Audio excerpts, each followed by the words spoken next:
The implementation of file system is a major aspect of operating system architecture.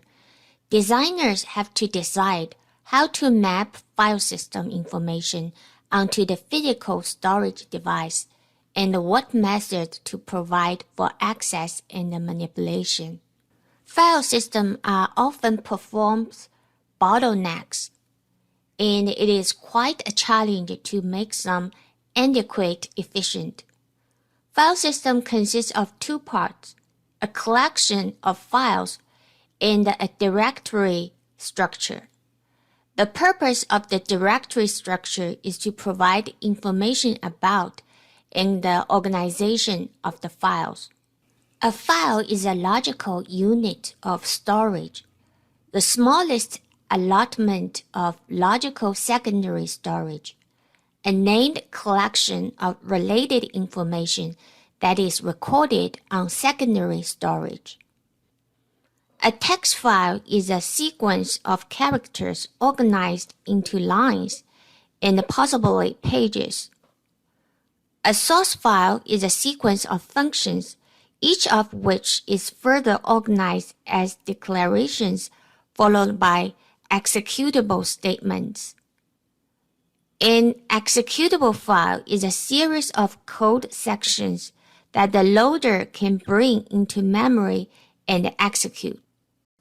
Different operating systems keep track of different file attributes, including name, which is a human readable, identifier, it's a unique ID number, type, the information needed for operating system support of file type, location, it's a pointer to the file location on a device, the size, the number of, say, bytes or words or blocks. Protection, that's an indication of who or what has permission to read, write, execute, and so on. Timestamps and the user identification, so things like time and the date of creation, last modification, or last use. There are many other possibilities for attributes, such as the character coding used for a text file or a file checksum. An operating system stores file attributes in the file system directory structure. Files are abstract data structures. They have associated file operations, which are implemented with system calls. Creating a file, it allocates space and makes entry in a directory. Opening a file, the cache information about a file in main memory and return a pointer to it. Close a file, it moves the content of entry in memory to directory structure on disk. Writing a file, it may involve updating a pointer to the current file position. Reading a file, it also may involve updating a pointer to the current file position. Repositioning with a file, it changes the value of the file pointer. Deleting a file, it removes entry from directory and deallocated space no longer used. Truncating a file, it releases space and reset size to 0. The operations mentioned are a minimal set. Designers can implement other operations using combinations. For example, to copy a file, we can create a new file, then read from the old one and write to the new one. Many systems require that the files be opened before use. The open operation places directory information about the file into an open file table data structure in primary memory. That way, process will be able to make a lot of accesses to the file without needing to fetch directory information from the disk each time.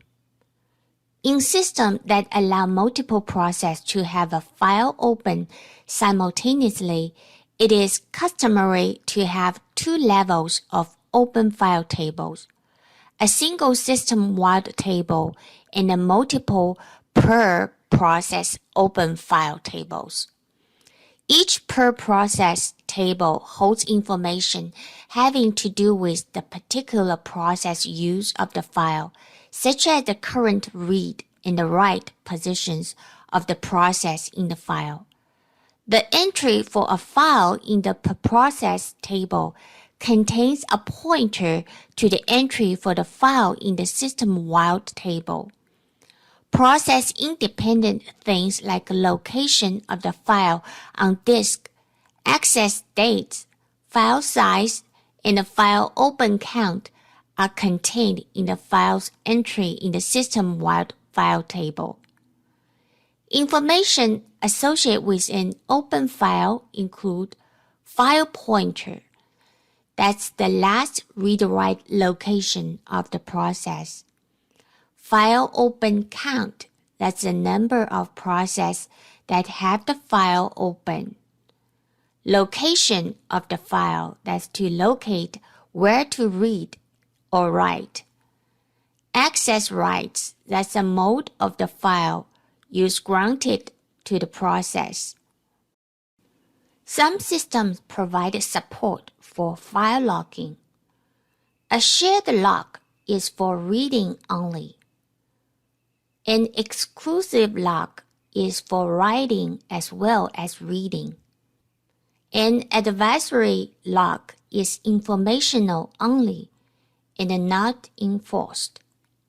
A keep-out sign which may be ignored. A mandatory lock is enforced, a truly locked door. Unix use advisory lock and Windows use mandatory locks. This is a Java example to use locks. In the Java API, acquiring a lock requires first obtaining the file channel to the file to be locked. The lock method of the file channel is used to acquire the lock. The API of the lock method is file lock, lock, and we have three parameters, begin, end, and shared. The begin and end are the beginning and the ending positions of the region being locked. Setting shared to true is to share the locks. Setting shared to false acquires the lock exclusively.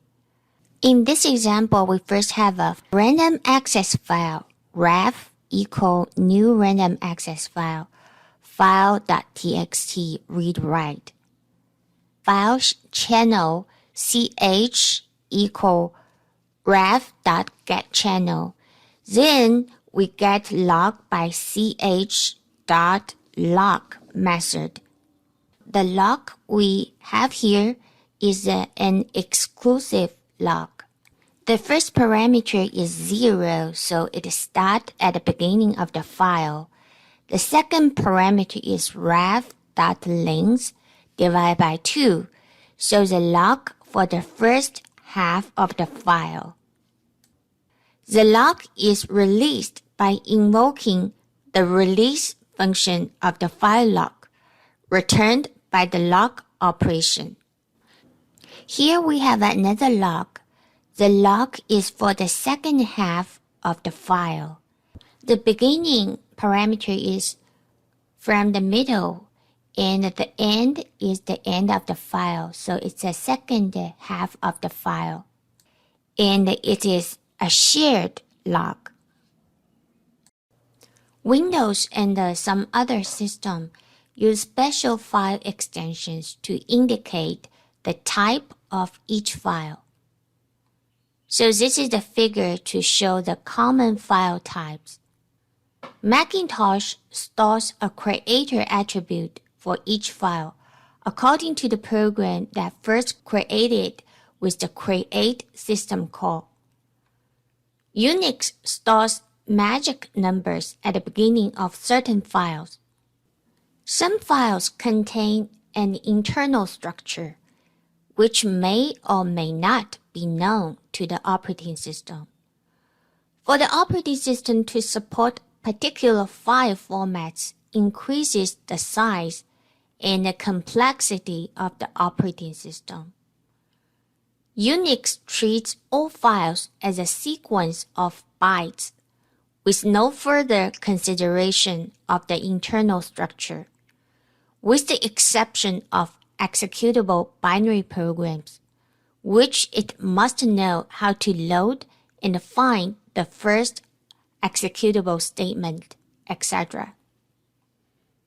Macintosh files have two forks, a resource fork, F-O-R-K, and a data fork.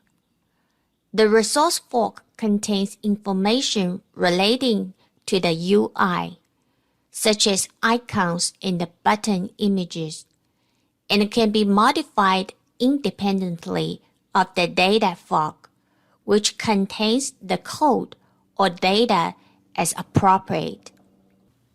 A file is fixed length of logical records. Information in files can be accessed in different ways. We can have sequential access, direct access, or other access methods. Sequential access is the simplest and the most common file access method. The file is read as a sequence from start to finish, as a tape would be read. The writing is similar. Each write operation appends a new item to the end of the file. Read next and write next are typical operations. The operating system maintains a pointer to the current location in the file. The operating system may support an operation to reposition the pointer, or we call it seek operation.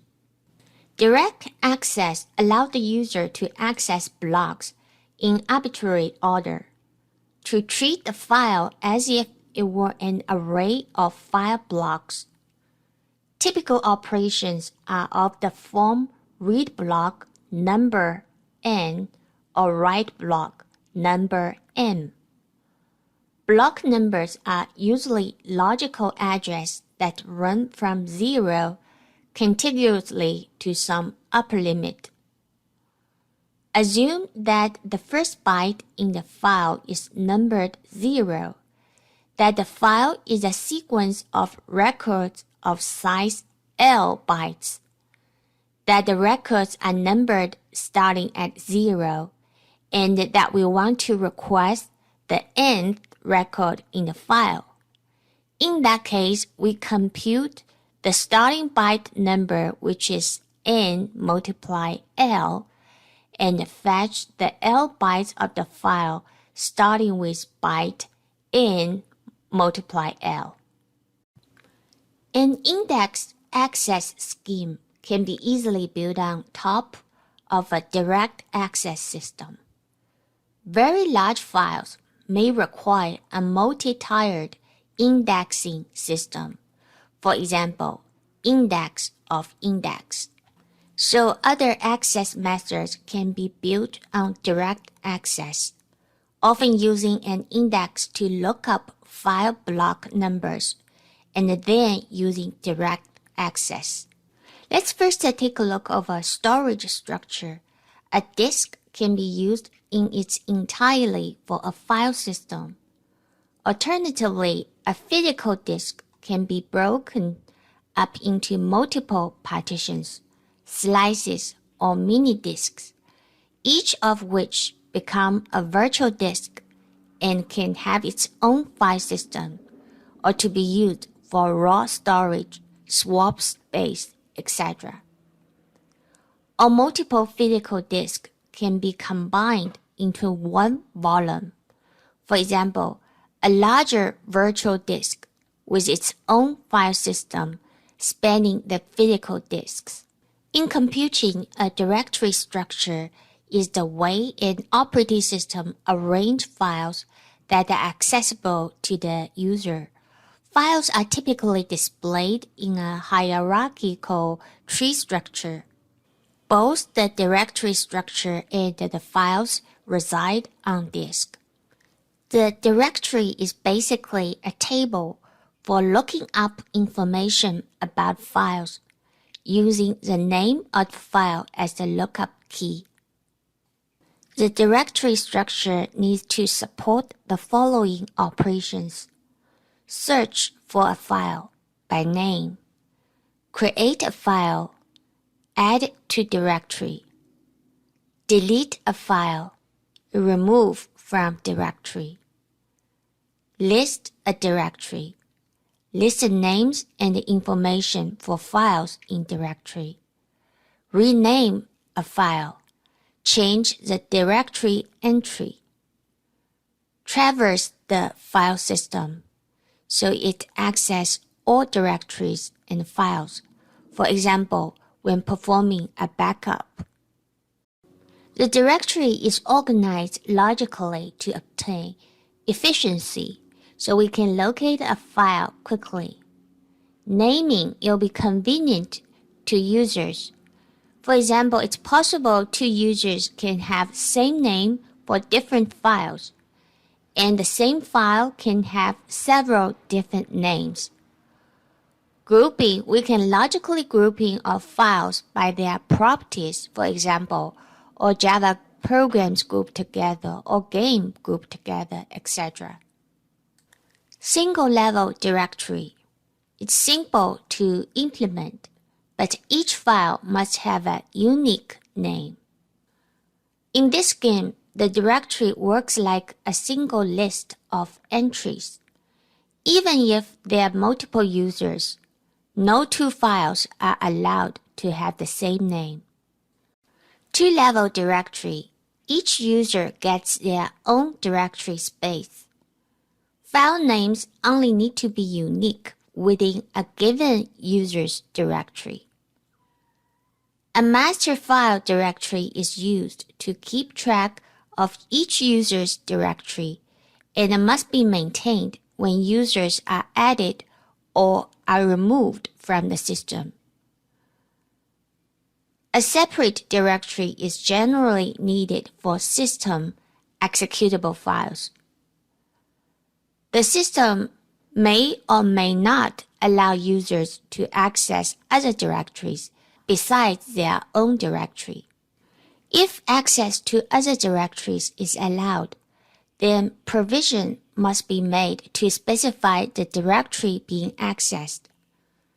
If access is denied, then special consideration must be made for users to run programs located in system directory. A search path is the list of directories in which to search for executable programs, and can be set uniquely for each user. The tree-structured directory is a generalization of the two-level directory structure that allows users to create their own tree of subdirectories and to use this structure to group and organize their files. The tree has a root, and every file or directory has a unique path name that starts with the root. Process can typically move around in the tree by using a system call to specify which directory is their current working directory. The accounting file, for example, password file of a user typically designate which directory should initially be made the current working directory when the user logs in. Path names can be absolute or relative. How to delete directory is an interesting policy decision. Windows requires that the directories be emptied first, and the Unix provides an option for deleting entire subtrees when removing the directories that are not empty. When the same files need to be accessed in more than one place in the directory structure, For example, because they are being shared by more than one user or process, it can be useful to provide an acyclic graph structure.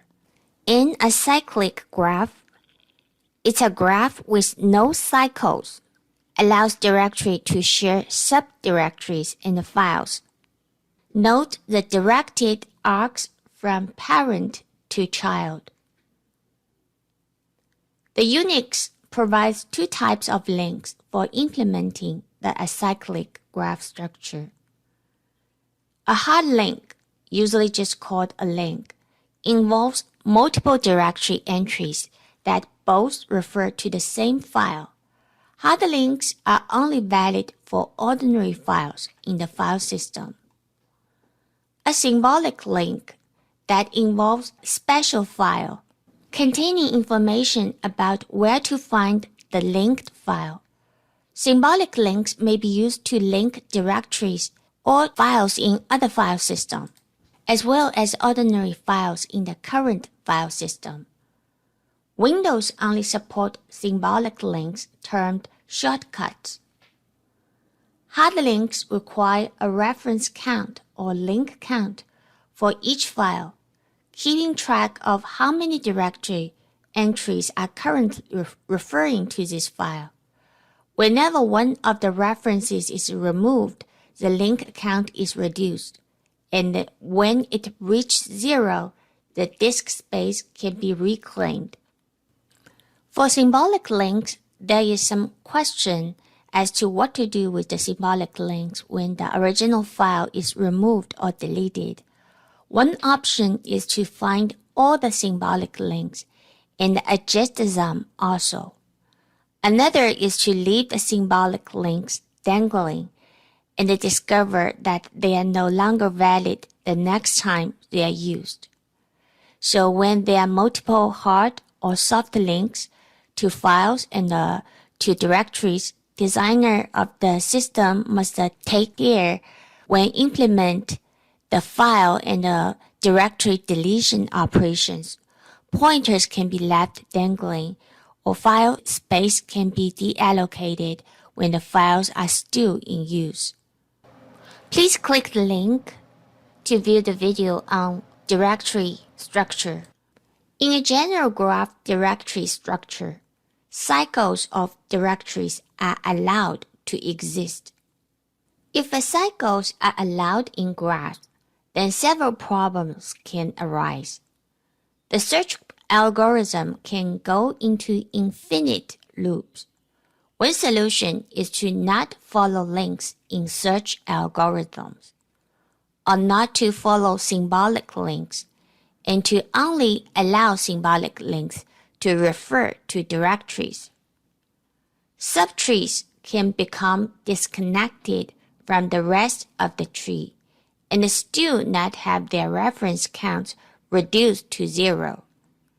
Periodic garbage collection is required to detect and resolve this problem. Every time a new link is added, it needs to use a cycle detection algorithm to determine whether it is okay. When valuable information is stored on a computing system, we want to keep it safe from physical damage and improper access. We have to provide access to files, but we need controlled access.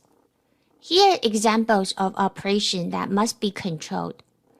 Read from file, write to file, execute, that include load and execute file. Append include add information to end of file. Delete the file and free its space. List a name and attributes. Also, change the file attributes. There are different kinds of protection mechanisms suited to different sorts of computing systems. The next few sections discuss a few aspects of protection. There's more detail in Chapter 20. One approach to controlling access to files would be to keep an access control list. ACL with each file or directory. The access control list is a table data structure keyed on the user ID. Given the ID of any user, one can look up the specific access rights the user has on the file or directory object. It is difficult to implement such full access control lists. Many systems are designed with a condensed form of ACL, in which access rights are stored just for three entities: the owner, the group, and everybody else. So the owner is the user who created the file. The group is a designated work group. Others means everyone else who use the system.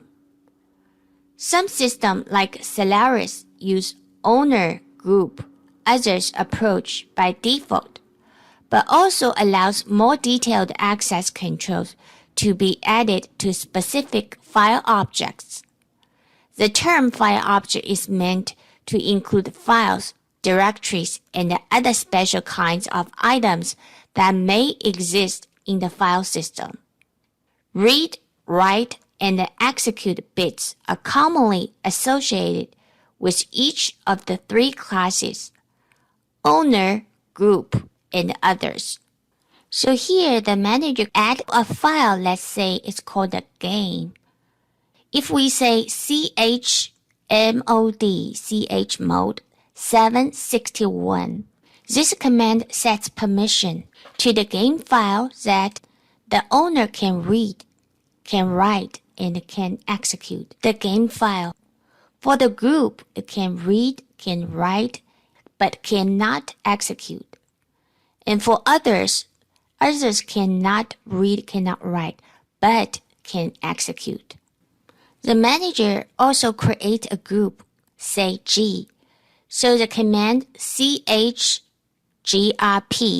G game, that means it changed the group of game to the G group. This is a sample Unix directory listing. The Unix user 3 bits. R controls the read access, W controls the write access, and the X controls the execution. And for the first field, describe the protection of the file in the directory. If D, it means it's a subdirectory. If it's just a dash, that means it's a file. Also, it's shown that the number of links to the file, the owner's name, the group's name, and the size of the file in bytes, the date of last modification, and finally, the file name with an optional extension. This figure shows Windows 10 access control list management. For other protection approaches, one approach is to assign a password to a file or directory. It can be complicated to manage multiple passwords on multiple objects. File I/O input-output sometimes require multiple time-consuming system calls and disk access. Designers can make things more efficient with virtual memory techniques. For the basic mechanism, the system can handle the initial access to file blocks just like a page fault. After the operating system loads file blocks into frames of physical memory, the process can access them by using routine memory access operations. The operating system can copy modified file blocks through to disk after the process closed the file, or possibly as part of a periodic interrupt routine. When memory mapping of files is available, it can be used to implement the sharing of a file by a group of process, shared memory, and a copy-on-write functionality. So basically, a file is mapped onto an address range within a process virtual address space, and then paged in as needed using the ordinary demand paging system. Note that file writes are made to the memory page frames and are not immediately written out to disk. This is the purpose of flush system call, which may also be needed for STD out in some cases. This is also why it is important to close a file when one is done writing to it, so that the data can be safely flushed out to disk, and so that the memory frames can be freed up for other purpose. Some systems provide special system calls to memory map files and use direct disk access. Other systems map the file to process address space if the special system calls are used, and then map the file to kernel address space otherwise, but to do memory mapping in either case.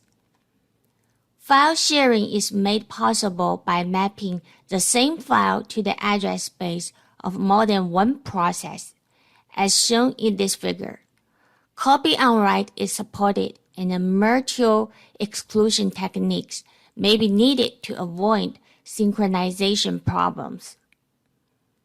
Shared memory can be implemented by shared memory mapped file in Windows, or it can be implemented through a separate process like Linux and Unix. Windows implements shared memory using shared memory mapped files, involving 3 basic steps. First step, create a file, producing a handle to the new file.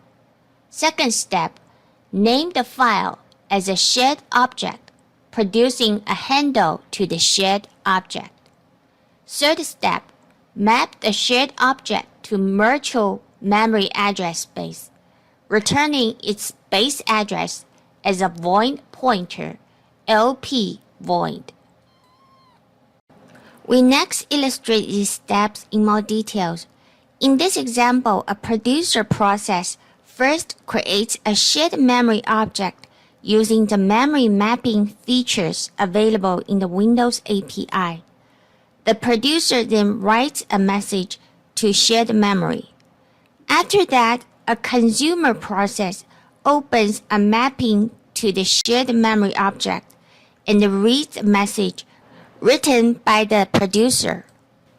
To establish a memory mapped file, the producer first opens the file to be mapped with the create file function, which returns a handle to the opened file.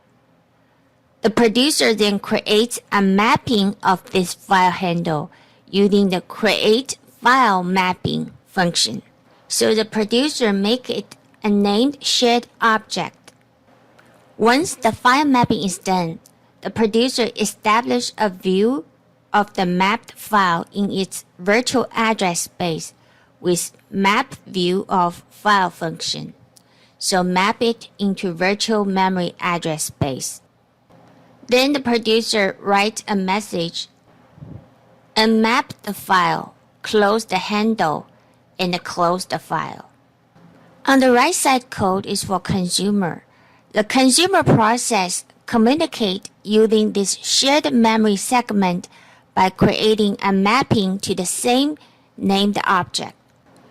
The consumer accesses shared memory by using open file mapping function. The consumer process also creates a view of the mapped file, just as the producer process did.